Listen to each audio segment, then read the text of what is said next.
Orca Man. Orca Man. What happened to Brad was almost accidental. Almost. He had been driving on a dirt road in Saskatchewan when he caught a glimpse of something at the side of the road. It was a flash of white. Instinctively, he slowed his truck and saw, lying on the verge of the ditch, a miniature orca. A miniature orca or killer whale. What is that? Brad wondered. A kid's toy? Some kid's stuffed animal?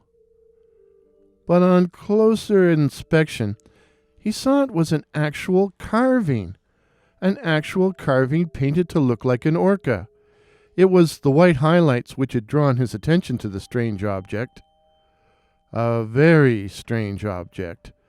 A very strange object to be lying at the side of a dirt road in the middle of nowhere. Alighting from his truck, Brad knelt down to examine the object more closely. It was about 18 inches long and beautifully detailed.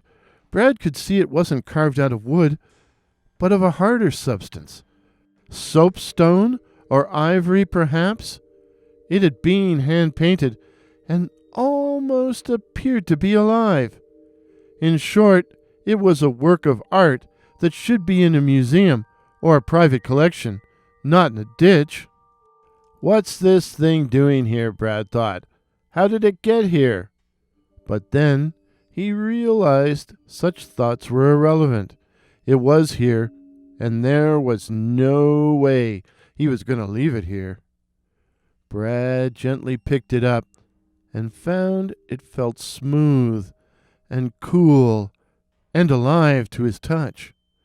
Putting it carefully on the seat beside him, he continued on to Darrell's acreage.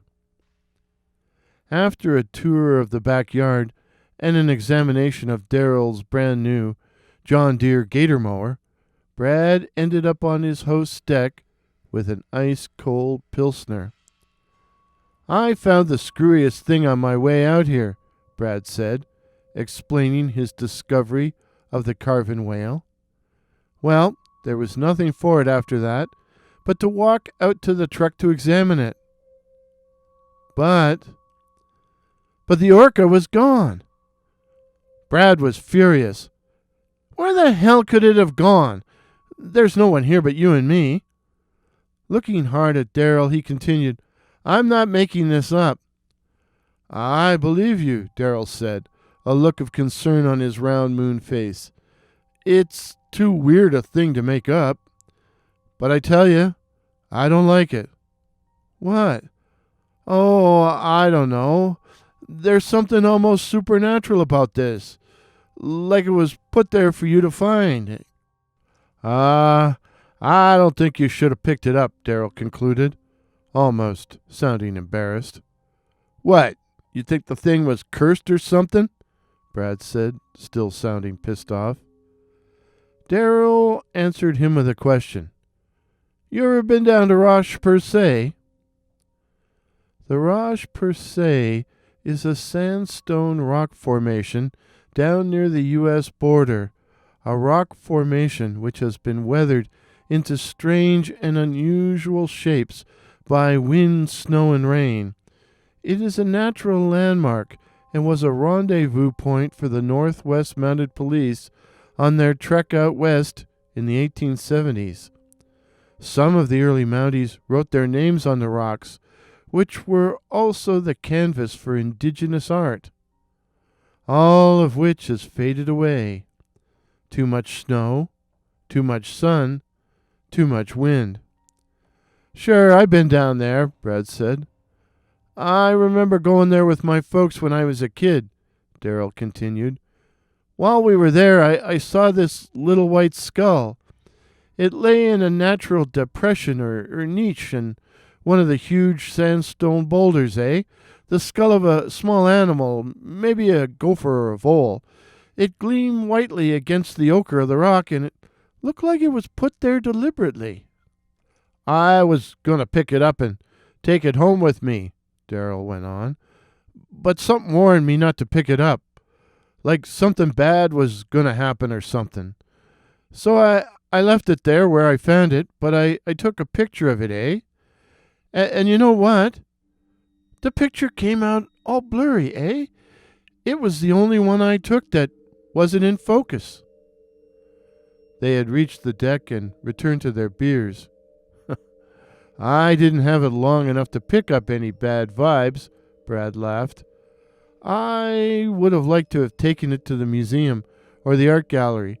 It might have been worth something. The conversation then turned to more important things, like women and the fortunes of the Saskatchewan Roughriders football team. By next summer, Brad was a married man who had forgotten all about his encounter with the strange orca figurine by the side of a prairie dirt road. They honeymooned in Victoria, land of the newlywed and the nearly dead. One afternoon, they took a stroll along Arbutus Cove, an isolated strip along the Strait of Juan de Fuca, an isolated strip which was covered with large pieces of driftwood which had floated ashore. Brad was taking a picture of Amy looking out to sea when she said, "What is that? What is that? Is that a whale?"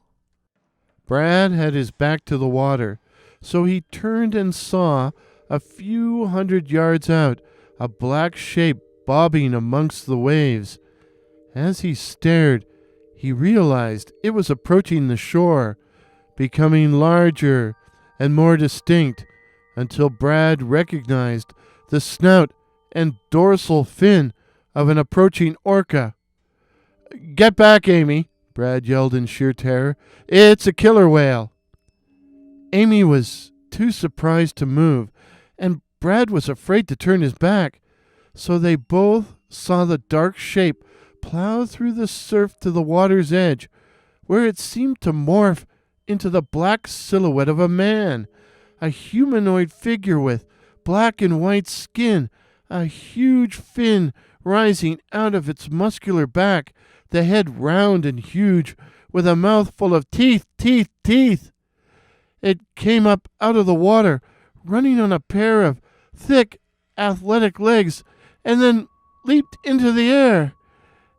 And as Amy watched in amazed horror, it swallowed the top of Brad's torso in its humongous gaping maw, before turning and running back out to sea, carrying its prey. The stunned widow told this to the authorities, who put the unbelievable story down to hysterical shock. Their theory, so far as they had one, was that a rogue wave had struck the shore and swamped Brad, who was too close to the water's edge, dragging him out into the ocean. Amy's subsequent mental problems seemed to confirm the idea of her story being nonsense. In any event, Brad's body was never found. But one person who wasn't sure the story was nonsense was Daryl. He remembered the strange story of the orca figurine. I knew he shouldn't have picked it up," Daryl was muttering to himself one afternoon as he rounded the side of his house, heading for the deck, and saw something that made him stop dead. Something lay atop the rail of the deck, gleaming in the prairie sunlight. It was about 18 inches long and beautifully detailed. Daryl could see it wasn't carved out of wood, but of a harder substance, soapstone or ivory perhaps. It had been hand-painted and almost appeared to be alive. In short, it was a work of art that should be in a museum or a private collection. It was the representation of an orca, or killer whale. The moral of the story: should you find a strange object by the side of the road, be careful not to touch it unless you want a whale of a time. Oh well, I guess you could say the honeymoon was over, especially when the third member of the love-hate triangle was that cryptid known as Orca Man.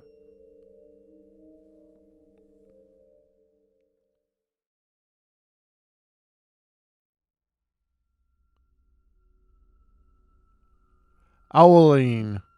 Owling, a form of harassment and or swarming performed against isolated individuals by flocks or parliaments of owls, usually great horned owls, swarming which can end in serious injury or murder. The reasons for the targeting of some individuals by these birds is unknown. In the culture of some of the First Nations peoples, hearing the owl call your name is a harbinger of death. So no, you don't want to hear the owl call your name. And you don't want to call the owl either. Call the owl by imitating its night cry, its hooting. But Ronald did it anyway. It was in the early spring. Ronald had been walking in the park at night with Michelle, walking hand in hand, when a great horned owl announced its presence. Hoo-hoo, hoo-hoo, hoo-hoo, hoo-hoo, hoo-hoo, hoo-hoo. So Ronald called back, hoo-hoo, hoo-hoo, hoo-hoo. Instantly, a shadowy form swooped out of the darkness overhead, forcing the young lovers to hit the deck. It had been a great horned owl, and it had been pissed. Ronald covered Michelle with his body in order to protect her from the owl's sharp talons. Fortunately, while the pavement was cold, it wasn't wet. Ronald pulled Michelle to her feet and simply said, "Run." They ran. The owl swooped them again, but it was half-hearted, and they easily got away. Michelle was not impressed. "What did you do that for?" "Come on, Michelle. It was just a joke. I didn't know it was going to do that." And as they walked along together, their conversation drifted into other quarters, and the incident was soon forgotten. But that night, as he was getting into bed, Ronald heard the hooting of an owl from outside his bedroom window. "Hope he didn't follow me home," Ron said to himself as he fell into a deep sleep. As he fell into a deep sleep and dreamed. He dreamed he was walking along a darkened path through a primeval forest, and that he was lost. And as he continued to stumble in the gloom, he heard the hooting of an owl, a great horned owl. Ronald looked up through the all-encompassing darkness, and above him he could see two baleful yellow eyes glaring down at him, an owl, a great horned owl. And as he watched in his dream, the first pair of eyes was joined by another, and another, and another, and then another, until the darkness was filled with a constellation of yellow eyes. And then suddenly the owl swooped down striking him again and again and again and again with their razor-sharp talons. Ronald woke up screaming, his body drenched by a cold sweat, while outside owls, any number of them, were hooting. Ronald slept no more that night. He had a rough day at work and was hardly able to keep awake. When he got home, he lay down for a moment and promptly fell asleep. He was woken up by the telephone and came wide awake when he heard Michelle's less than happy voice on the other end of the line. "Did you forget something, Ron?" Oh my God, babe. I'll be right over." Ronald splashed some water on his face, and as he was hurrying out the door, he noticed something. Silence! Silence! The owls seemed to have gone. Thank goodness. But as he headed out the side door, he heard a series of loud, penetrating hoots emanating from the fir tree at the side of his driveway. Still, he had places to go and a very special person to see, so he ignored it. But a few hours later, getting out of the car on his return home, Ronald found the owl had been joined by another, and another, and another, and another, who greeted him with a barrage of hoots. He quickly ran inside, but he could still hear them calling, calling, calling, and calling, calling all night long. He lay in bed, listening to them in awe and in growing panic, until he fell into troubled sleep and once again dreamed. This time, Ronald found himself not in a forest, but in a huge parking lot. A huge empty parking lot. All was deathly quiet. In fact, there was no sound at all. And then Ronald heard the hooting of a great horned owl. He looked up and could see one of the magnificent birds perched atop one of the huge light standards and glaring down at him. He could clearly see its huge yellow eyes. And then he saw that all the light standards, all 40 or 50 of them, had an enormous owl sitting on top. And then they all began hooting at once. Ronald covered his ears to block out the cacophony. And then they all struck at once. His scream woke him up. It was morning. The sun was up, and the owls were gone. Gone. But what could he do about the night? He knew they would be back then, coming for him, calling to him all night long. He thought about staying at Michelle's. But what if they followed him there? So that night, Ronald chose to stay at work in his cubicle until he finally came to a decision as to what to do. What to do. Suddenly the phone rang. It was Michelle. "What are you doing at work, Ronald? It's nearly midnight."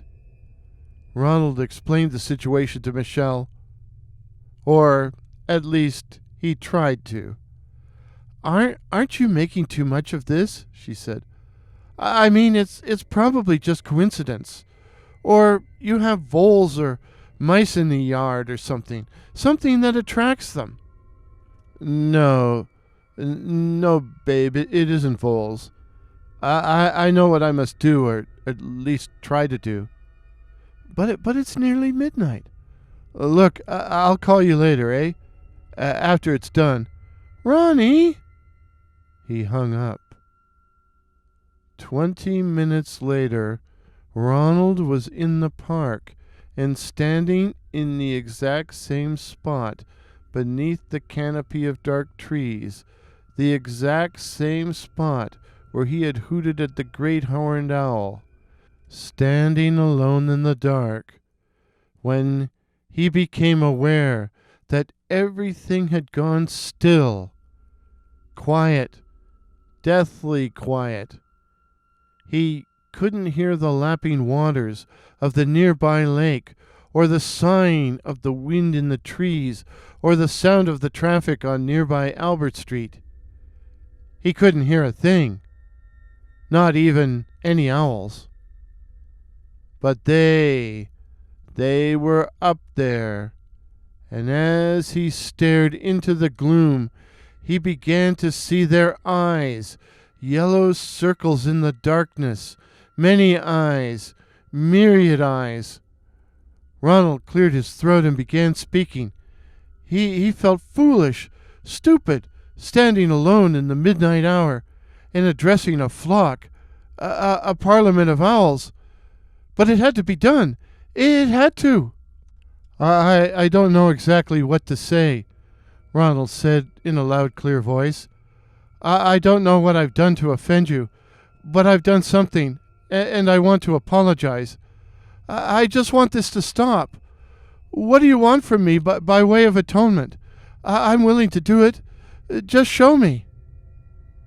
Nothing happened for several seconds, and then Ronald heard movement, the rustling of feathers, the scratching of talons, and then the night erupted in a cascade of hooting, while the darkness filled with wing and claw and screams, human screams. 20 minutes later, Michelle came running down the path, looking for Ronald, and she found him.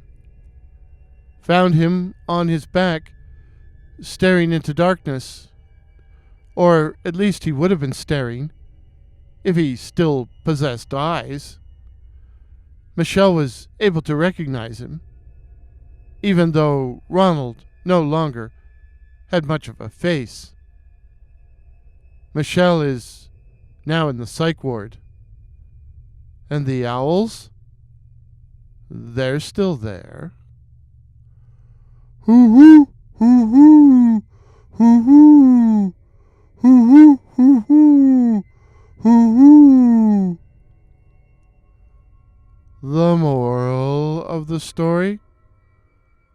If the owl calls your name, don't answer.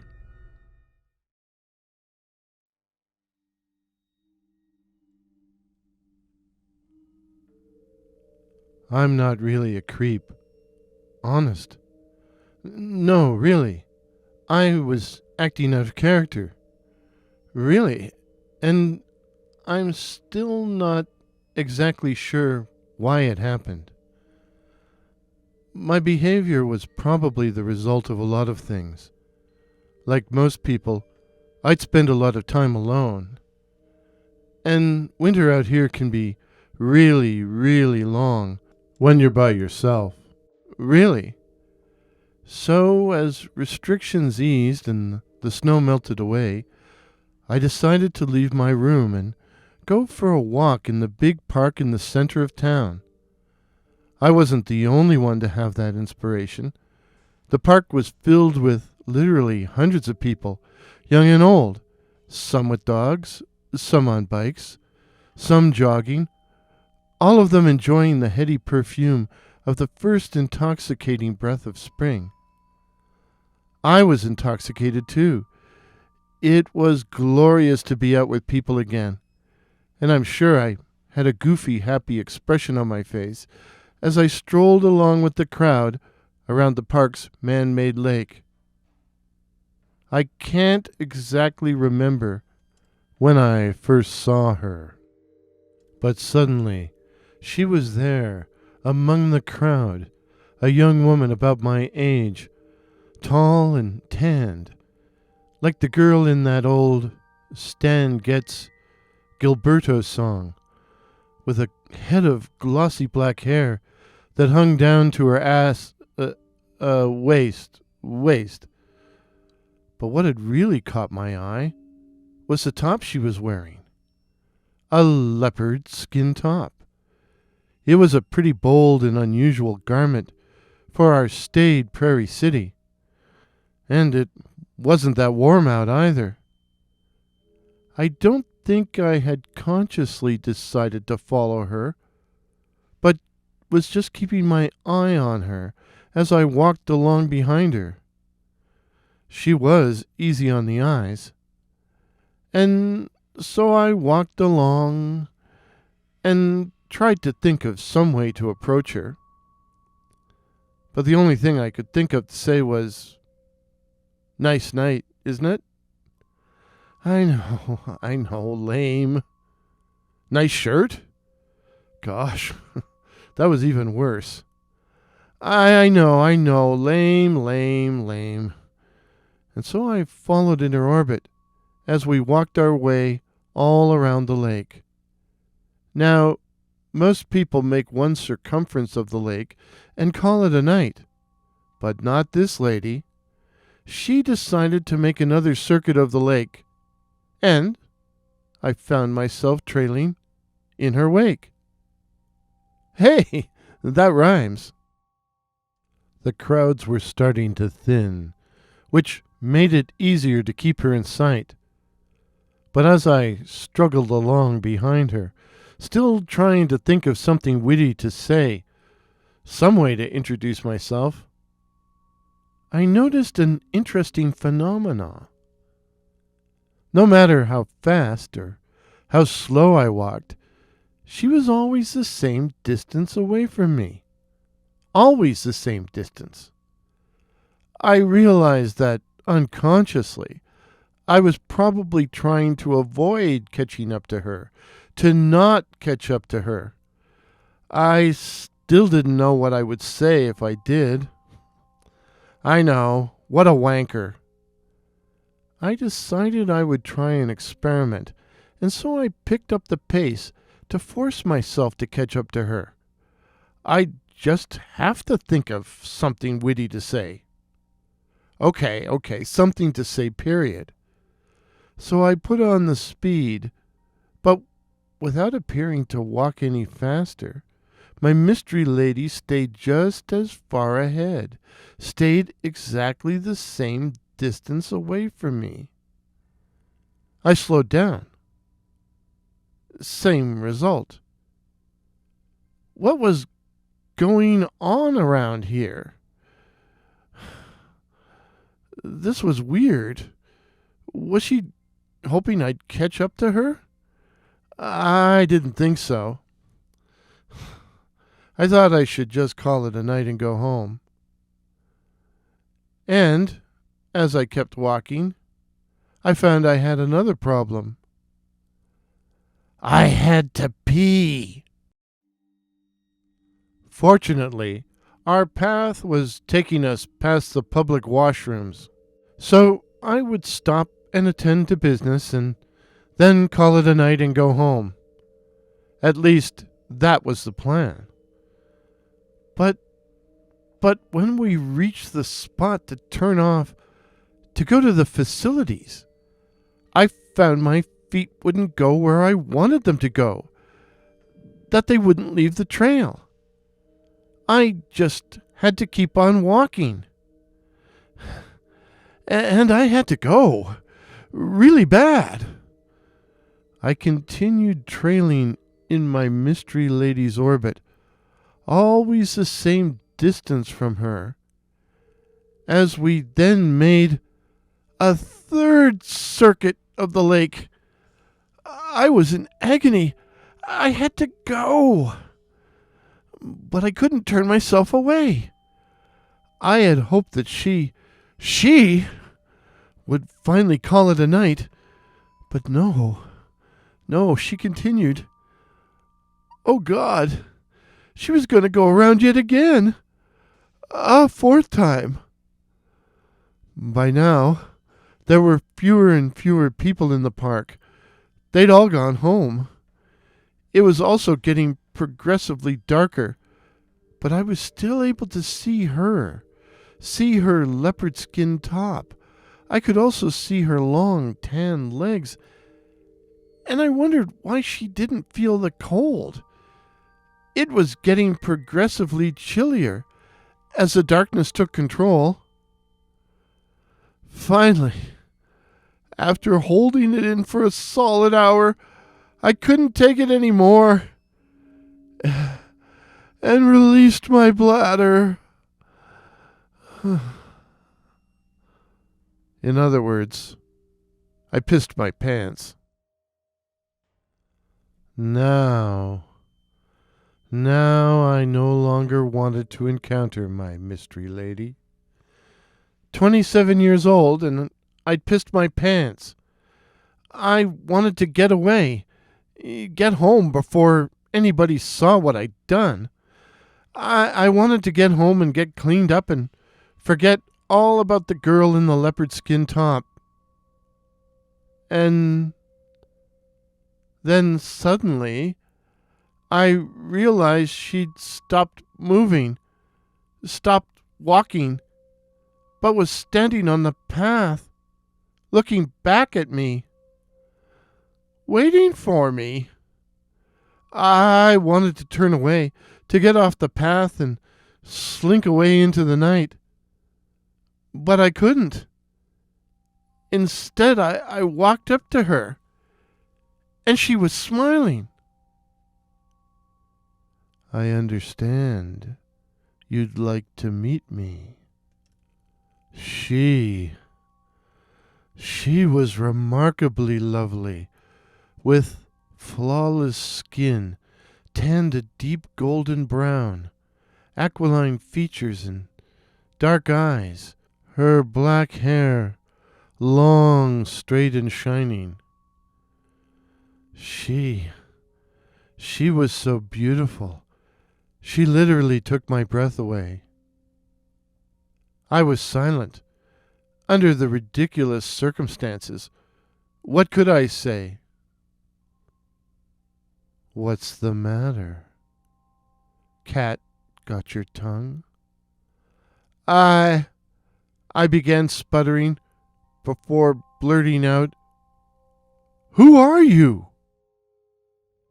She reached out a hand and tenderly brushed my cheek. I couldn't help noticing her long, sharp fingernails, painted jet black. They looked almost like claws. And then suddenly, they were claws which tore open my left cheek. I reeled back in agony, warm blood running down the front of my shirt as I put up my hands to prevent a fresh assault. But I could still see her face, which had taken on the features of a huge predatory cat, like a leopard or a puma, which snarled at me, snarled into my bloody face.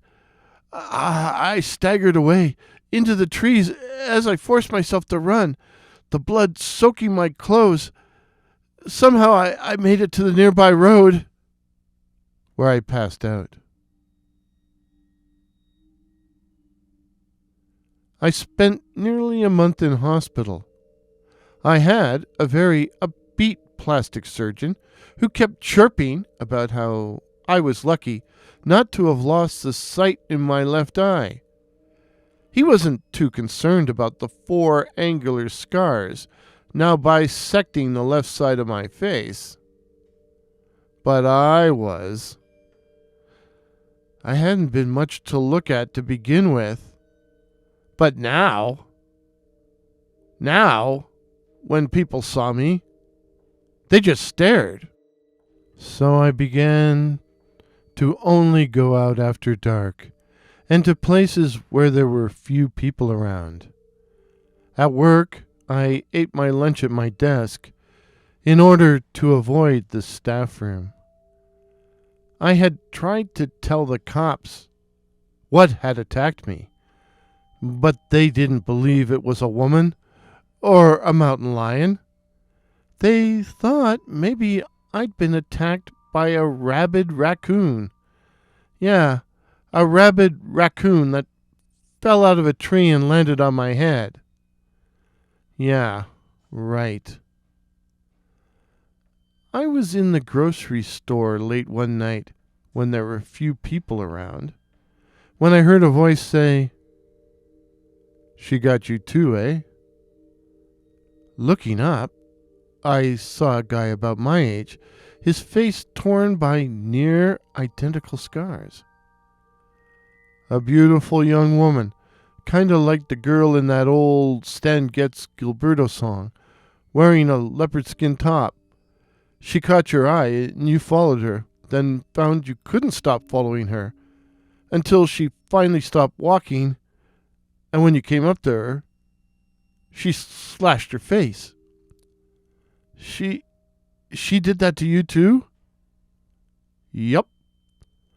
Who, what is she? Turns out they call her Puma Woman. A beautiful woman who can fascinate men before turning into a mountain lion to attack in order to what? Punish them? Punish them for being creeps? Puma Woman, a shapeshifter, a weird cat, a weird big cat.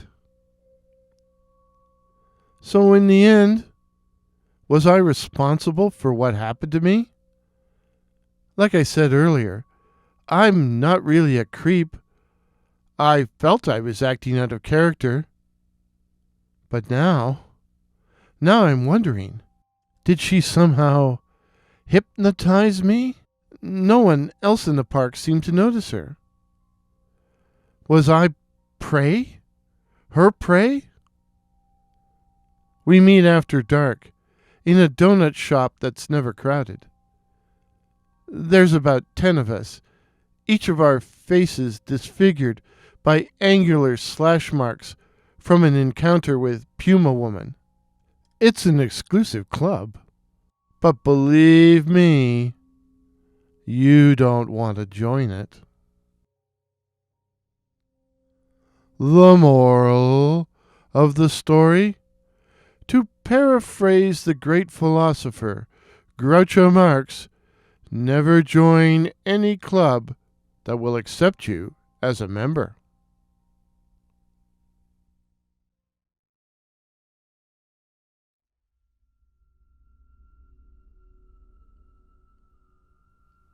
It happened this way. My buddy and I were supposed to go elk hunting for the weekend, but he bailed on me Friday night after I had the truck packed up and ready to go. Something about the girlfriend's parents coming for the weekend. Thanks, buddy. Screw 'em. I decided to go alone. I'd never camped that way before, just by myself, but I was an experienced outdoorsman, so the prospect didn't alarm me. I was able to take off early Saturday morning, and after a several-hour drive, arrived at a provincial park up north. There were no other vehicles in the parking area, which suited me fine. I would have the woods all to myself. As it was already past noon, I headed into the trees, my destination, a favorite spot off trail, several miles in. And as I neared my destination, I was ecstatic to see the tracks of a huge elk. And not just huge, a monster elk. There were still patches of snow further in, sheltered by the trees, so I was easily able to track it. I had never seen such large prints. It was late afternoon when I reached my campsite, so I quickly set up the tent, gathered up some firewood, and made ready for the night. And then, as there were still a few hours of daylight left before the darkness took control, I grabbed my bow and went in search of elk. In search of the big one. The track was easy to follow, almost too easy. And the size, enormous, almost too big. I felt a sudden stab of apprehension. Would my bow actually be able to bring down a beast of such dimensions? And I also started to wonder, irrationally I know, but I also started to wonder if this huge elk, this huge wapiti, was trying to lead me further into the woods. Further into the woods in order to turn on me. It was just too big.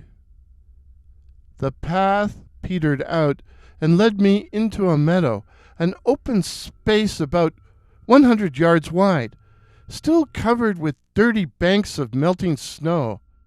I could see the trail of my quarry, which had crossed the field and entered the darkened trees on the other side. The tracks looked fresh, very fresh. The elk had crossed only 20 minutes, half an hour, before. But I stood rooted to the spot. I felt a sudden sense of dread, an icy cold warning I could feel in the pit of my stomach. Some unconscious urge was telling me to stop, to turn around, and get the hell out of Dodge.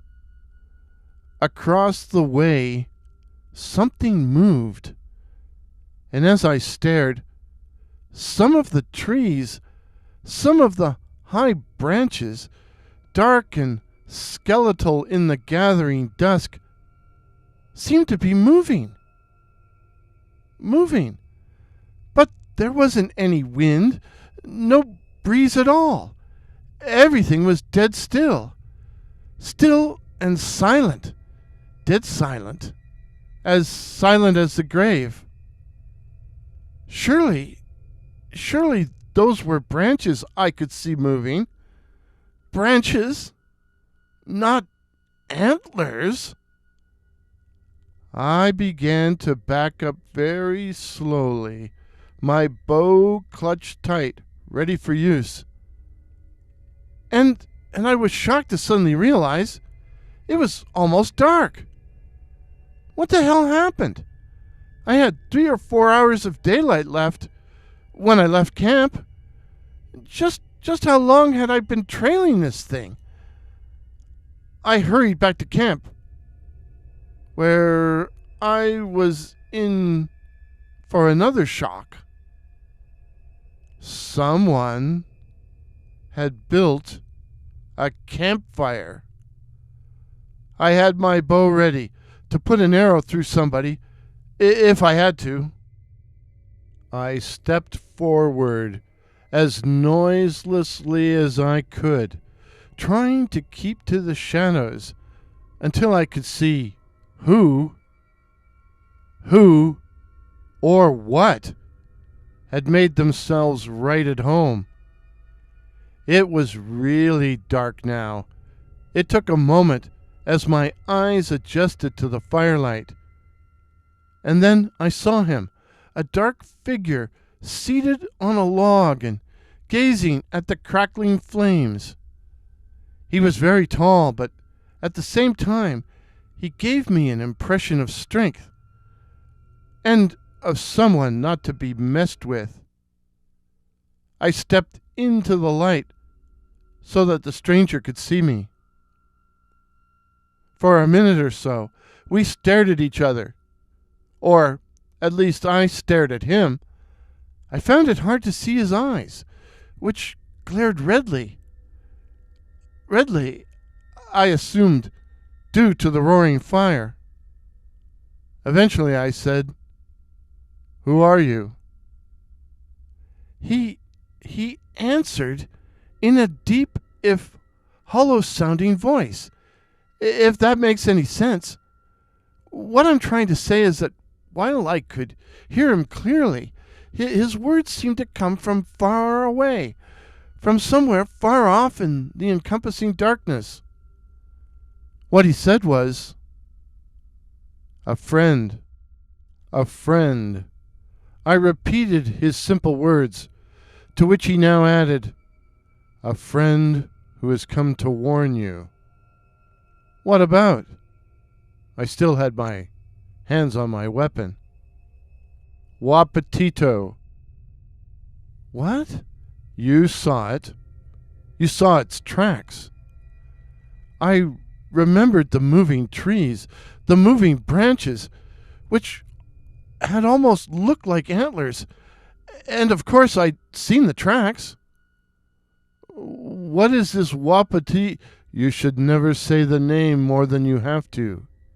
It is a nature spirit, the great elk spirit, the great wapiti that rules the forest. It can take many forms, and it wants you to leave.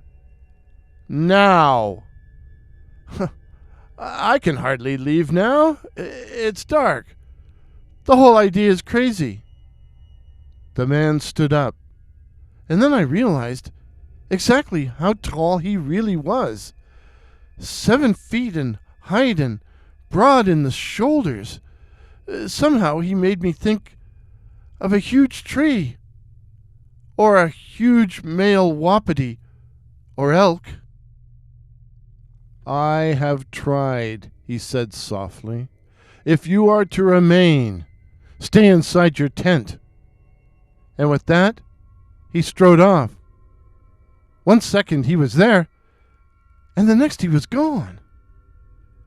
I sat down by the fire, my bow still clutched tight, overwhelmed by a sense of threat. Who was that guy? And where the hell did he go?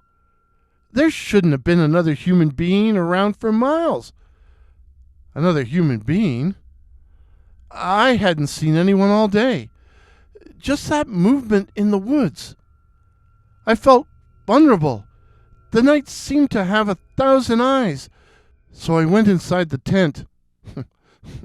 As if the canvas offered me any real protection. I lay down atop my sleeping bag and waited. Waited for the dawn. Of course, I dozed off. I suddenly woke up, thinking at first that I was in the middle of an earthquake. Something colossal, stupendous, was moving around the tent. Something so large it made the ground tremble beneath it. Around and around and around it went, making everything vibrate and shake. I went to stick my head out of the flap of the tent, and then I remembered the warning of my friend. So I lay back down on my sleeping bag and waited with my heart in my mouth. Rip! Something had torn through the side of the tent. Something dark and twisted and gnarled. At first I thought it was a dead tree branch. But then I realized it was part of an antler. The antler of a ginormous male elk. It was there for an instant before being withdrawn. And I no longer wanted to see what was out there. So I lay frozen, listening to the rhythmic pounding, until in the end I passed out from sheer exhaustion. It was light when I awoke, and I don't have to tell you I packed up and got out of there fast. But not before I saw all the tracks which ringed my tent. Elk tracks, wapiti tracks which measured 2 feet across. 2 feet! Normally the rounded tracks of an elk are about 4 inches long. I told my buddy of my strange experience a few days later, over a few beers. And you know what? He laughed. Wapitito. My Gramps told me about that. About him. Some kind of forest spirit, eh? A shapeshifter who can appear as a giant of a man or as a monster elk that can trample you into the dust. Yeah, right. It's a fairy tale. But it wasn't a fairy tale. I know what I saw, what I experienced. You believe me, don't you? Don't you? The moral of the story? Sometimes in life, it's hard to elk out the truth.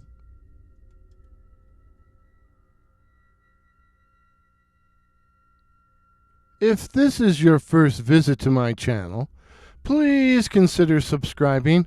My name is Warren, and I write and tell original ghost stories and original horror stories featuring such cryptids as the night floaters, werewolves, and the black-eyed children. So again, please consider subscribing. Please help me to reach my goal of 2,500 subs in 2022. Till midnight. Cheers.